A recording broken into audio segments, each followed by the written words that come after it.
علیکم السلام علیکم المسلۃ الخامسہ، پانچواں مسئلہ کیا ہے؟ اختلاف صدر اول فی ایجاب الوضوء من اکلی ما مسۃ النار۔ وہ کہتے ہیں کہ صدر اول میں، شروع کے زمانے میں، متقدمین کے زمانے میں یہ اختلاف ہوا کہ کیا آگ پر پکی ہوئی چیز سے وضو ہے یا نہیں، لاختلاف الاثار الواردہ فی ذلک عن رسول اللہ صلی اللہ علیہ وسلم۔ وہ کہتے ہیں ان اختلاف آثار کے آدھار پر جو رسول اللہ سے وارد ہوئے، وہ اتفاق جمہور فقہاء الامصار بعد صدر الاول علی سقوطی، البتہ صدر اول گزرنے کے بعد فقہائے امصار جو اس بات پر متفق ہو گئے کہ اب یہ مسئلہ یہ ہے۔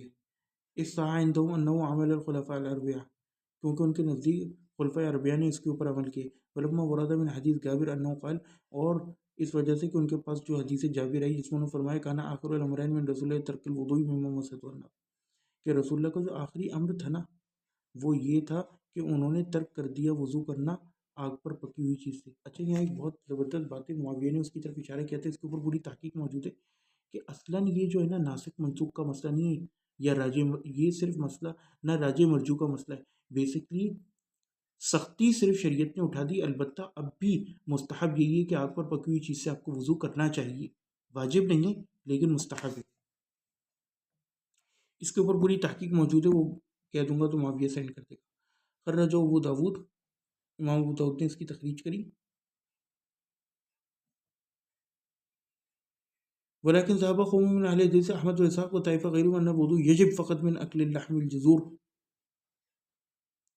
وہ کہتے ہیں البتہ اہل حدیث اور ایک قوم جس میں امام احمد اور اسحاق وغیرہ تھے اور ان کے علاوہ انہوں نے کہا کہ وضو جو ہے نا صرف اونٹ کا گوشت کھانے سے واجب ہوتا ہے، کیونکہ اس کے حوالے سے حدیث آئی ہے، باقی پکی ہوئی چیز پہ واجب نہیں۔ یہ ثبوت الحدیث الوارد بذلك عنہ علیہ السلام، وہ حدیث مسلم وغیرہ میں آپ کو مل جائے گی۔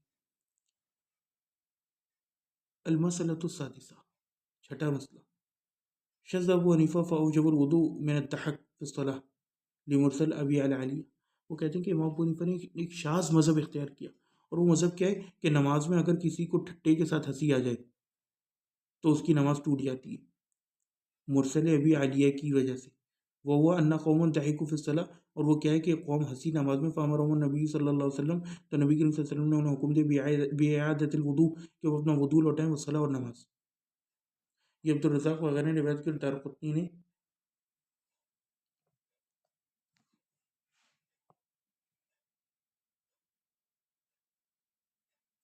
بے سند صحیح، ان لوگوں نے سند صحیح کیسے لکھ دیا یار، بہر کیف ورد الجمہور هذا الحدیث، لیکن جمہور نے اس حدیث کو رد کیا، لکون ہی مرسل، کیونکہ مرسل ہے، ولمخالفتی للاصول، اور یہ اصولوں کی مخالف ہوا، ان یکون شیء ما ينقض الطہارۃ فی الصلاۃ ولا ينقض فی غیر الصلاۃ وهو مرسل صحیح۔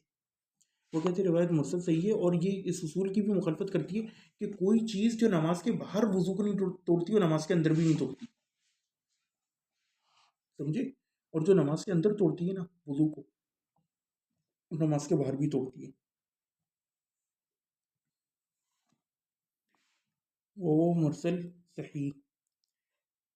ولا ينقضها فی الصلاۃ، تو وہ کہتے ہیں کیونکہ اصول کے مخالف ہے کہ کوئی چیز جو ہے وہ طہارت کو نقص کرتی ہے نماز میں، اور نماز کے علاوہ نہ کرتی، ولا ينقض فی غیر الصلاۃ وهو مرسل صحیح، اور یہ مرسل صحیح۔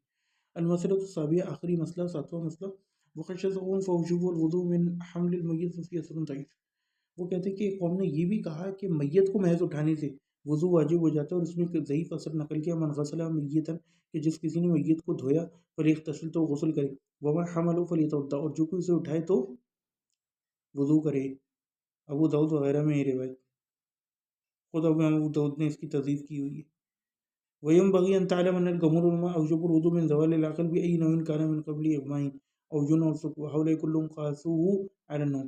وہ کہتے ہیں اور آپ کو یہ بھی جان لینا چاہیے کہ جمہور علماء نے وضو کو واجب قرار دیا اگر کسی بندے کی عقل چلی جائے، چاہے کسی بھی وجہ سے جائے، سو جائے، سکر کی حالت میں چلی جائے، نشے کے جنون یا اغما، کیونکہ وہ کہتے ہیں کہ انہوں نے ان سب نے اس کو نیند کے اوپر قیاس کیا۔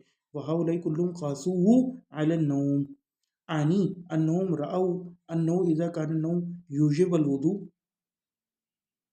وہ کہتے ہیں میری مراد یہ کہ وہ لوگ یہ سمجھتے تھے کہ اگر یہ نیند ہوتی تو پھر وضو واجب ہوتا، یوجب الوضوء فی الحالہ التي هي سبب للحدث غالبا، کیونکہ نیند میں بھی اکثر گمان یہ ہوتا ہے کہ ہوا وغیرہ خارج ہو جاتی ہے تو اس کو سبب قرار دیتے ہیں حدث کا، خارج وہ الاستسقال یعنی گہری نیند کو.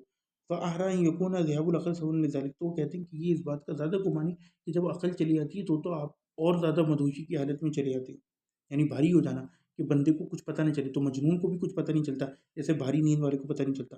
فهذه مسائل الباب الموجوع علی، وہ کہتے ہیں کہ یہ مسائل جو ہیں نا اس باب میں المجمع علیہ ہیں، یعنی کہ جن کے اوپر اجماع ہو گیا. والمشہورات من مختلفیہ، اور کہتے ہیں اس میں سے مشہور ہم نے ذکر کر دی ہیں من المختلفیہ جو اس میں مختلف تھے یعنی جن میں اختلاف تھا. وینبغی ان نصیر الی الباب الخامس، وہ کہتے ہیں اور اب ہمیں چاہیے کہ ہم لوٹیں باب خامس کی اور جائیں. وآخر دعوانا ان الحمد للہ رب العالمین.